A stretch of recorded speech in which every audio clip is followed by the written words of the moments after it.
Hi there, it's me, Teacher Mike from Phuket PALS.org, and today I am very lucky to have Teacher Marco with me in the house. How are you? I'm good. How are you doing, Mike? I'm not too bad. Life is ticking along merrily, and everything is fine. So why are we here today? Today we're here to talk about the specifics of the GED Social Studies test. So we will talk about the test content. We'll talk about the skills that needs to be developed, some problem areas, some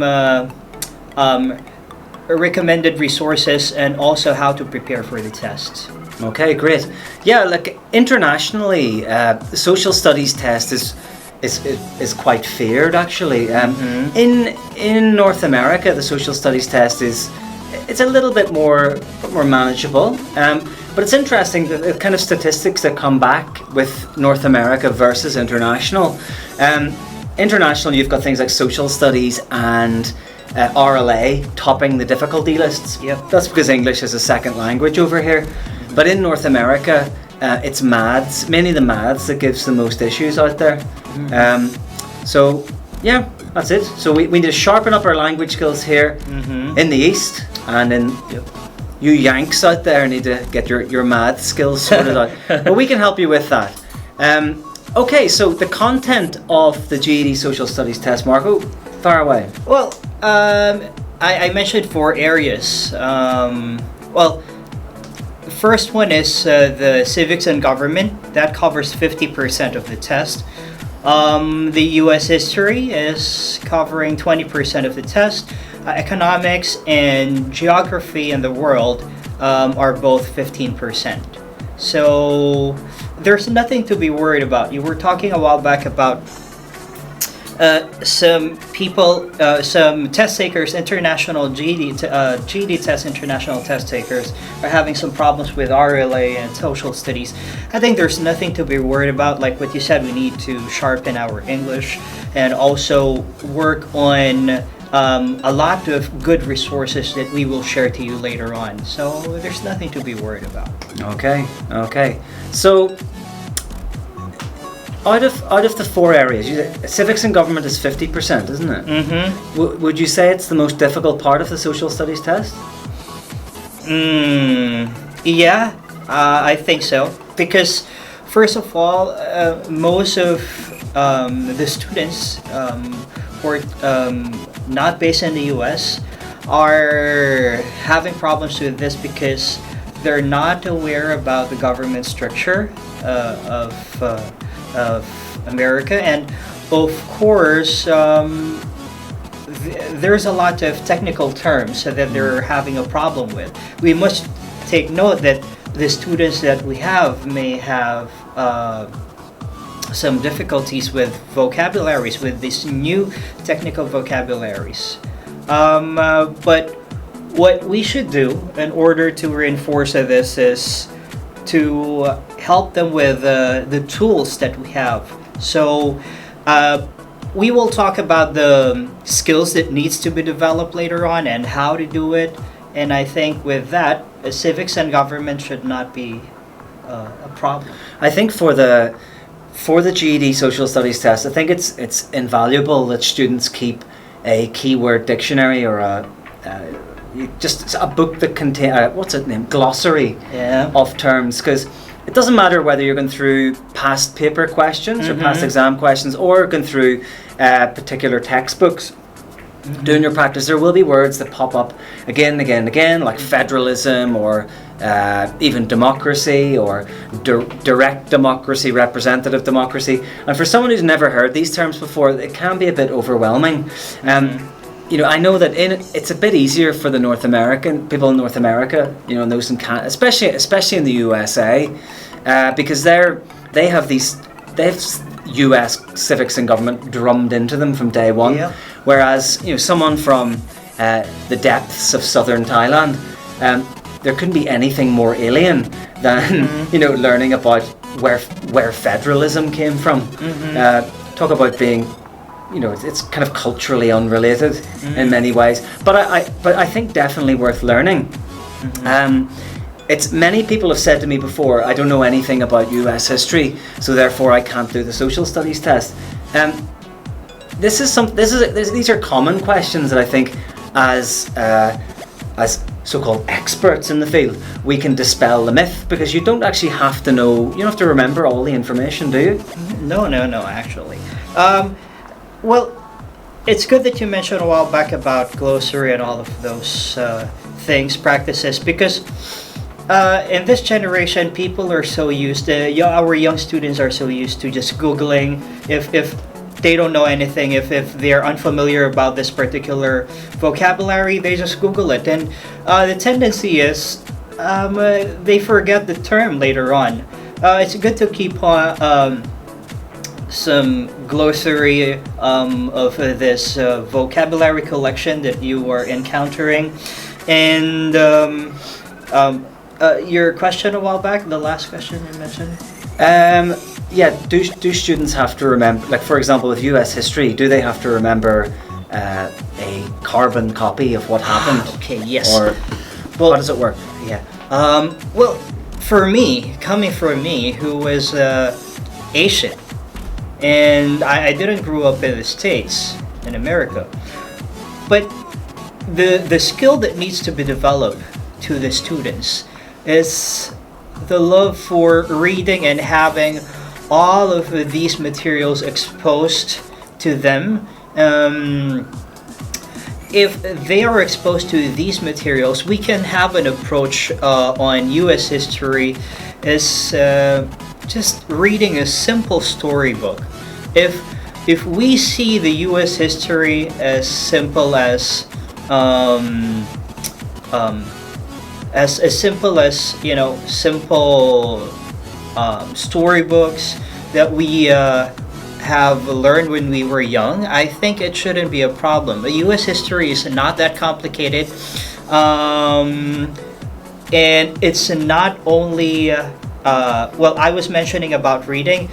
We must not contain ourselves with that. We do have a lot of materials now, like videos, interactive materials that we should immerse ourselves. So you don't have to absorb all these informations 100%, like you have to memorize all the facts. No, I don't think so. I think, having said that, it is true that there are many different ways to access this information these days. But I think the most important thing, from my perspective and my experience, is that students still have to be able to read closely. So whether it be a secondary source or whether it be a primary source, students still need to be able to sit down and analyze that source. They still need to be able to answer questions like, who wrote this? Why do I think they wrote it? What was their purpose? Why would they bother writing a piece like this? Or what might have influenced them writing a piece like this? And that goes for secondary and primary sources. And I think here in class, these are the type of skills that are, these higher order thinking skills we need to build, as opposed to hammering a narrative of world history on top of students' heads. Because it's different. The GED social studies test questions are different from other types of exams. It's less about recall of information and fact. It's more about the analysis of what's going on in the text. So that's definitely something to consider. Okay, what's next then? What other skills? What other skills do students need? Well, like what you mentioned a while back, analyzing primary sources, secondary sources. Also, we need to learn how to interpret political propagandas, political cartoons, trying to understand main ideas of news clips.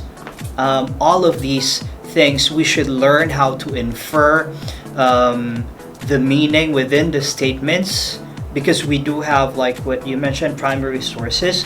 So these are the things. Now, with regard to challenges about vocabulary, well, we should work on learning how to use context clues in the statements. What's a context clue, for those who don't know? Well, for context clues is, it's a skill that you will have to learn the meaning of a word that you are not familiar with, using some vocabularies that surround that in the sentence, or using some other vocabularies to learn the meaning of the word that you're having difficulty with. Yeah, context. You find, well, what I've found over the years is students who read more for fun use context clues incredibly well. So this isn't something. It's not one of these magical tips and tricks off the YouTube age. Yep. It's if you want to infer the meaning of a particular piece of vocab from the context it's in, you need to make sure that you really understand the context, and that only comes through, huge amounts of reading comprehension practice. So, in order to sharpen that skill, you have to read. I suppose. Yeah. There's no quick fix. In terms of the other, like you mentioned before, like getting the writer's main idea. We talked about the writer's purpose. These are kind of big skill areas. Yeah. What do you think the best way is to have? Is there any kind of way to comprehensively practice all of these skills at one go, or do students have to focus on them individually, or what do you recommend? Well, here's the thing. My approach is, my personal thing about it is, I try to expose my students through a lot of materials. Well, I know that we have a lot of diverse students within the classroom, and I believe that it's proper differentiation. We try to expose students with materials that they're really comfortable with. It's within their level. You start at the bottom, and we cannot enforce people to understand this particular material because they have their limits. So we try to adjust, and I know it's there's a lot of work, but with regard to students, as long as you hit the sweet spot, I'm pretty sure they will be able to grasp this particular concept when it comes to social studies. Okay, so you're saying that it's a big factor in improving reading skills, etc., is making sure that the text itself is at the correct level for the group. Yep, exactly. Okay. Because you feel discouraged right away if you give a student a very difficult material to work on, and he will be discouraged right away. So if you try to assess, it all begins with proper assessment and proper reinforcement, and with the proper materials that is suitable for the student. Okay. Yeah, all right, that's good. And what about the timing of the GED test is a little bit tricky. Students don't have a lot of time to get through quite a lot of questions and a lot of reading. So do you have any tips for students to improve their speed? Well, I think the timing is enough, personally, compared to the other tests. But when they're having troubles with the timing, the best approach is to try to focus on the easier questions first. I think that's how we do it when we were still having the test, and when we were still studying. Focus on the easier tasks first, and yourself. I'm pretty sure that if you're a test taker and you're having a problem with the time, focus on the skills that you're good at, and then go back to those difficult questions later on. Okay, and that's a cool thing about the interface of the GED test in the Pearson VUE Testing Centre, because when you do the test, you do have an option to flag. Yep. So you can flag the questions you're not sure of, and then at the very end of the test, you can just go back and check the flagged questions. So that's quite a nice little. What's the word? That's a nice little. What's the word? Technique, option. Yeah, option. Yeah, it's a nice option given. Strategy, yeah, or option. Yeah, what I mean is, it was so nice of GED Testing Service to allow students to do that. Yep. My words are leaving me. Talking too much, that's what it is. So what's next? What are we going to speak about next there? On our lovely list over here.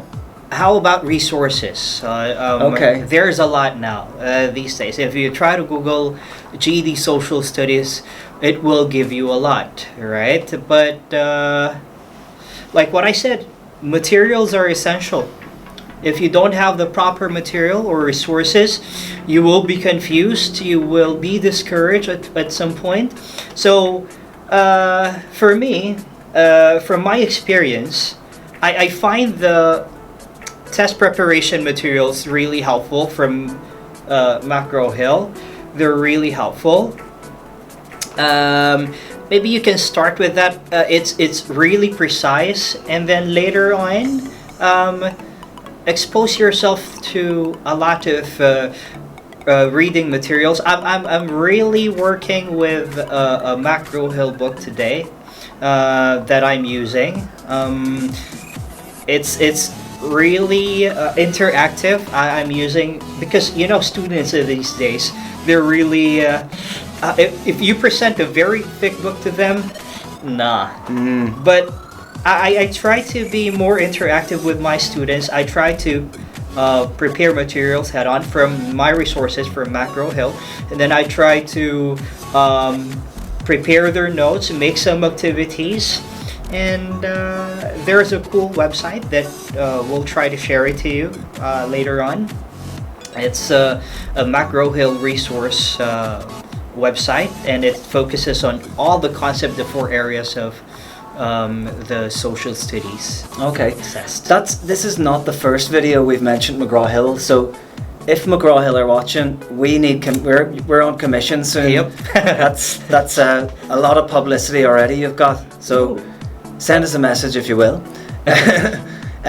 Yeah. So we actually covered a lot about resources in the last video. I mentioned McGraw-Hill in the last video as well. And we mentioned different websites like Newsella. Yeah. We mentioned things like Read Theory. So just go back to the last video in the series about I think it's called What GED Resources or something like that. You'll see it. It's in our channel. Is there anything else outside that? There's one for youngsters, for young kids who are trying to work on their GEDs and they want a more fun way of approaching the social studies. There's another website that I'm using. It's ducksters.com/history. All right, it's a very good website because the concepts are divided into proper pacing, and I think the vocabulary that they have used are really simple as well. Okay. And the way they outline the lessons are very simple. Okay, so that's ducksters.com. Yep. That's all well and good for someone who's a little bit younger. Yep. Who is kind of laying the foundational layer, shall we say, that they will need to hit their GED later on. Yep. Well, let's not forget, many people watching this video will be from North America. These are people who may be adult students, people who are going back to school. Obviously, most of them would already have the basic concepts that would be presented on Ducksters. So what about for a more mature learner? What websites are good for prep? Well, there are some special books and courses in the McGraw-Hill website, connected.mcgrawhill.com. There are a lot of very good materials, in-depth and very detailed materials for social studies. There are some test preparation materials as well on GED.com. And you can find it a lot. It's unlimited. And like what you said a while back, just by simply reading some materials like news and all of these in the internet these days, like it will help you out to improve your. If I had to pick one for GED prep, especially for social studies, if I had to pick one single resource that I would say this is the the most important thing that you can go to as part of your daily practice. I would say Newsela. Within Newsela, you can click on the social studies part. You can go in there, you can look at the text sets, as they're called, and you can kind of look at different text sets that are relevant to the GED syllabus. Just go to something like the McGraw-Hill website, McGraw-Hill website, and you can figure out which are the different component, what are the component areas of the social studies test. Then you can go back to Newsela and find text sets that are relevant to that. So things about slavery, things about the cotton gin, things about, there's tons of stuff. Go in there, just read every day. And I also recommend students do things like give paragraph headings work. So for example, you have a paragraph in your Newsela article. Well, why not just print that out and give each paragraph a heading? If you can write a heading in 5 or 6 words, then you know the main thrust or the main idea of that paragraph. So Newsela, I think it's newsela.org. Newsela on Google, Newsela. It's the place to be if you want to, rock the GED test. It's superb. Okay, we've been going on for quite a while here. So in terms of, I say, if you want more information about resources and stuff, go to the video before this one, which is something like how to prepare for the GED. It's me and Alex, a rather tall German guy. So finally, we'll kind of think a little bit about the preparation itself. If I may start for this one, I think once you've built up these skill areas we're talking about, once you've built up your reading comprehension, once you're able to read at a grade 12 plus level on platforms like Newsela, once you feel that you're a little bit more comfortable with kind of past exam questions that you find online for the social studies test, it's then time to go to GED.com and do the GED Ready test. The GED Ready test deserves a video all of its own, actually, but in there you'll get it costs like $6 or $7 US. It's not a massive amount of money. Most people can afford that. So go in there. You can do the social studies one. It's about half the length of the real one, and it feels the same, looks the same. And once you've finished it, it gives you a very accurate indicator of what your score would be if you did the real test. It also tells you the skill areas you need to focus on to get a higher score, and that way you can then focus those skills in your practice at home or with your tutor or whatever you're doing. So GED Ready, again, is an amazing resource. And I've never ever had a student who's done GED Ready and said, that was terrible. They always think it's really good, and they find it because the conditions and the interface is exactly the same as the real day. There's no surprises when they do the real test, so it's definitely worth 5 or 6 USDs. Well, if like what you said a while back, like also with time management, what you have to do is just try to time yourself. There is a lot of battery tests out there that you can use, and then try to time yourself, manage the time, and then you know when to adjust. And like Mike said, GED Ready is really helpful. The thing that you have to prepare on before you take the test is to remove all the anxieties. And if you know that you have the skill, you have done the GED Ready, you know you can manage your time, we're pretty sure that you will be able to have a good score on your GED Social Studies test. Okay, cool. Now, I may say, if you've watched this video to this point, you are an admirable individual. So that's kind of it for this video from me, Teacher Mike, and from Teacher Marco here.